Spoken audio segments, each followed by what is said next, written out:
Hello everyone, I am Manisha और मेरे channel मनसा chemistry में आपका स्वागत है। तो आज जो लोग पहले बारी मेरे चैनल पे आए हैं वो प्लीज़ सब्सक्राइब बटन को प्रेस करना मत भूलना। साथ में जो छोटी सी बेल आइकन है उसको भी प्रेस कर दीजिए ताकि आपको फर्दर वीडियोस की नोटिफिकेशन मिलती रहे। तो आज हम पढ़ने लगे हैं रेडिकल्स। बहुत सारे बच्चों को क्या है, रेडिकल में और कंपाउंड रेडिकल में बहुत ज़्यादा प्रॉब्लम आ रही है। चलिए देखते हैं रेडिकल की डेफिनेशन क्या होती है।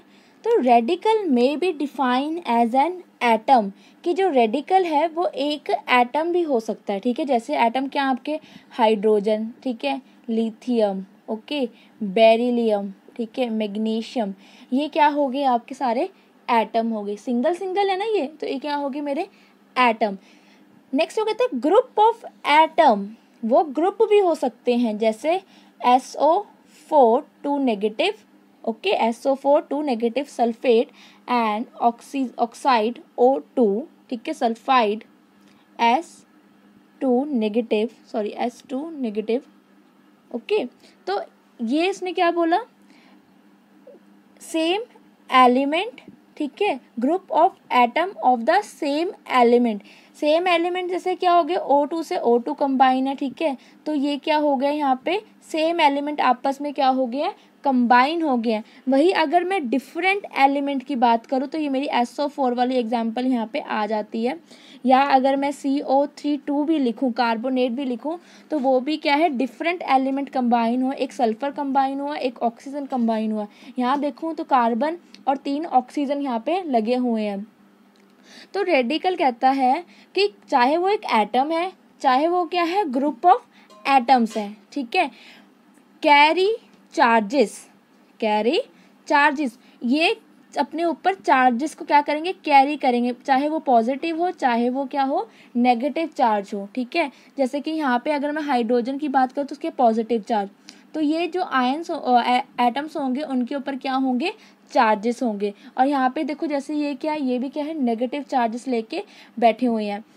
तो carry charges on it, act as a single unit, ये अपने आप को क्या एक्ट करते हैं, एज अ सिंगल यूनिट, ये अपने आप को एक ही मानते हैं। अब जैसे यहाँ पे SO4 2 नेगेटिव है, यहाँ पे 4 ऑक्सीजन और एक सल्फर लगा हुआ है, बट ये बात नहीं है कि हम क्या लिखेंगे, इसको अलग अलग मान के चलेंगे। हम यहाँ पे इसको एक ही कंसीडर करेंगे, सल्फेट। ये नहीं बोलेंगे कि 4 ऑक्सीजन है और एक सल्फर है, ऐसे काउंट नहीं करेंगे। इसको हम सिर्फ एक नेम देंगे, सल्फेट, और इसको बोलेंगे हम कार्बोनेट। तो इसलिए क्या है, इसको एक सिंगल यूनिट कंसीडर किया जाता है, अलग अलग यूनिट कंसीडर नहीं कर सकते। चाहे इसमें 3 एलिमेंट है, 4 है, 6 है, 8 है, पर हम इसको कंसीडर एक सिंगल यूनिट ही करेंगे।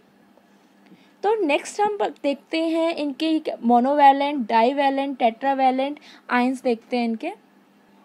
तो रेडिकल्स को हम 2 कैटेगरी में डिवाइड करते हैं, basic radical and acid radical,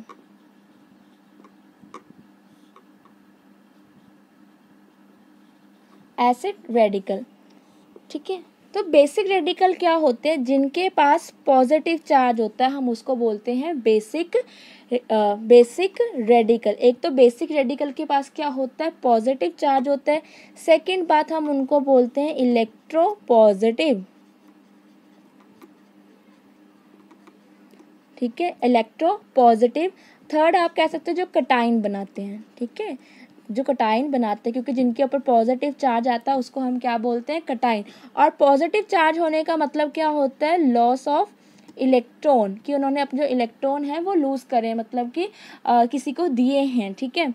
second है एसिड रेडिकल, क्या होते हैं, जो नेगेटिव होते हैं, नेगेटिव उन पे चार्ज होता है, वो क्या करते होते हैं, गेन करते होते हैं। गेन मतलब उन पे एक्स्ट्रा इलेक्ट्रॉन होते हैं, ठीक है, गेन कर लेते हैं। जो बेसिक रेडिकल में पॉजिटिव आयन जो लूज करने के बनते हैं, ठीक है, वो क्या करते हैं, गेन करने के बाद नेगेटिव आयन बन जाते हैं, ठीक है। सेकेंड है, ये क्या होते हैं, इलेक्ट्रोनेगेटिव होते हैं, ठीक है, ये क्या होते हैं, इलेक्ट्रोनेगेटिव होते हैं। इलेक्ट्रोनेगेटिव मतलब क्या है, इनके पास गेन करने की पावर बहुत ज़्यादा है। थर्ड, ये क्या होते हैं, एनायन होते हैं, ठीक है, क्योंकि इनके पास क्या होता है, नेगेटिव चार्ज होता है। तो ये बेसिक रेडिकल और एसिड रेडिकल की क्या है, कुछ प्रॉपर्टीज़ हैं। अगर हम बेसिक रेडिकल की बात करें, जैसे फर्स्ट है हमारा H पॉजिटिव, ठीक है, इसका साइज सबसे ज़्यादा स्मॉल होता है हाइड्रोजन आयन का। ये क्या है मेरे पास, मोनोवेलेंट एस बेसिक रेडिकल, ठीक है। और यही मैं अगर H नेगेटिव की बात करूँ तो ये क्या है, ये क्या है, हैलाइड में आ जाता है। और ये क्या है, ये भी क्या है, मोनोवेलेंट, ठीक है। अच्छा, मैं एक बिग बात और क्लियर कर दूं, हाइड्रोजन के पास एक ही इलेक्ट्रॉन होता है, ठीक है। तो वो क्या करता है, उसको डोनेट भी कर सकता है तो H पॉजिटिव बना देता है, गेन भी कर सकता है एक इलेक्ट्रॉन तो H नेगेटिव बन जाता है, ठीक है। मतलब एक इलेक्ट्रॉन है तो यहाँ पे 2 इलेक्ट्रॉन हो गए इसके पास, और यहाँ पे क्या हो गया, 0 इलेक्ट्रॉन, कोई भी इलेक्ट्रॉन यहाँ पे प्रेजेंट नहीं है। तो ये बात आप याद रख लेना, ऐसी और बेसिक है। अगर हम लिथियम की बात करें तो लिथियम भी क्या है, मोनोवेलेंट है, सिंगल है ना इसके पास चार्ज, सिंगल चार्ज पड़ा, तो ये क्या है, मोनोवेलेंट है। अगर नेक्स्ट मैं बात करूँ बेरिलियम की, Be2 पॉजिटिव, ये क्या हो गया, डाईवैलेंट, जो इसके पास चार्ज है वो क्या, 2 पॉजिटिव है, तो ये क्या हो गया, डाईवैलेंट। वैसे ही अगर मैं यहाँ पे बात करूँ सल्फाइड की, S2 नेगेटिव, सल्फाइड, ओके। तो जैसे अब ये सब हो गए हैं, ठीक है, ये क्या है, ये मोनोवेलेंट हो गए, डाईवेलेंट एसिड रेडिकल हो गया। नेक्स्ट हम पढ़ने लगे हैं कंपाउंड रेडिकल। अच्छा, ये बात याद रखना, अगर ये जो चार्जेस हैं इनके 2 पॉजिटिव है तो डाईवेलेंट,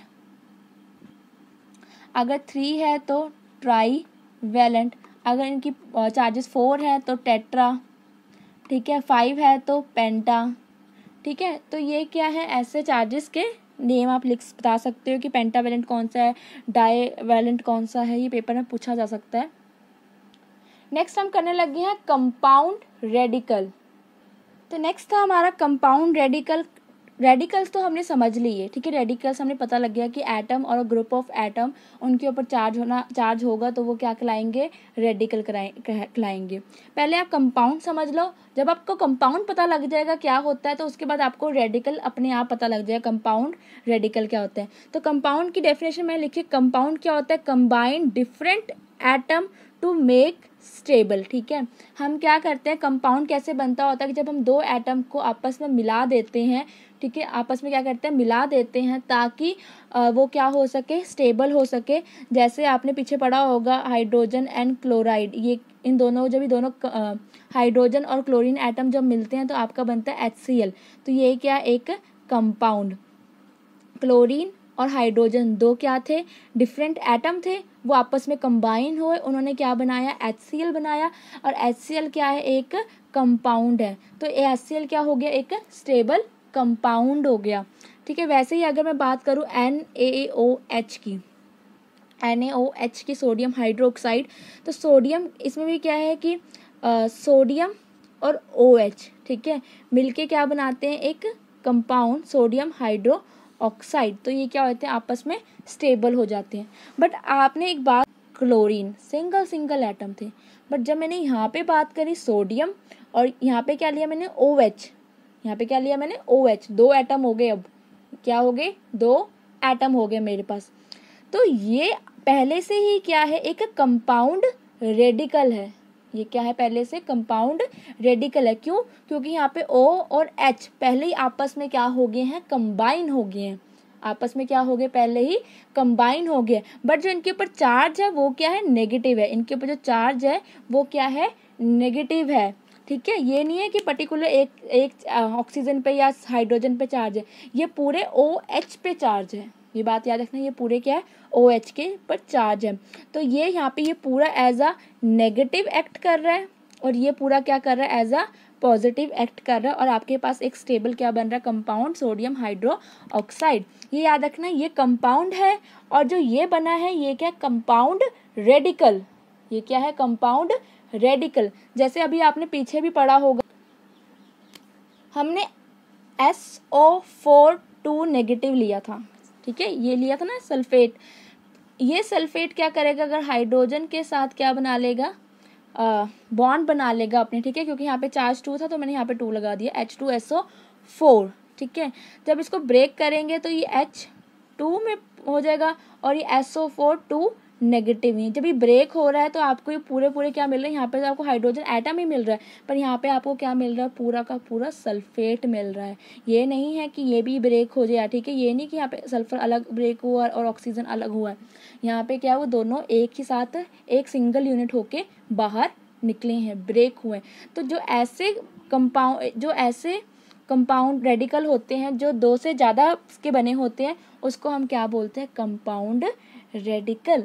आई होप कमलदीप आपको अभी चैप्टर समझ में आया होगा और बाकी बच्चों को भी ये टॉपिक समझ में आया है और आप भी चाहते हो कि मैं आपके टॉपिक पे वीडियो बनाऊं, लेक्चर बनाऊं, तो प्लीज़ मेरा व्हाट्सएप ग्रुप ज्वाइन करें और मुझे वहाँ पे अपने चैप्टर की या टॉपिक की डाउट की इमेजेस भेजिए और मैं उनको क्लियर करने की पूरी कोशिश करूँगी।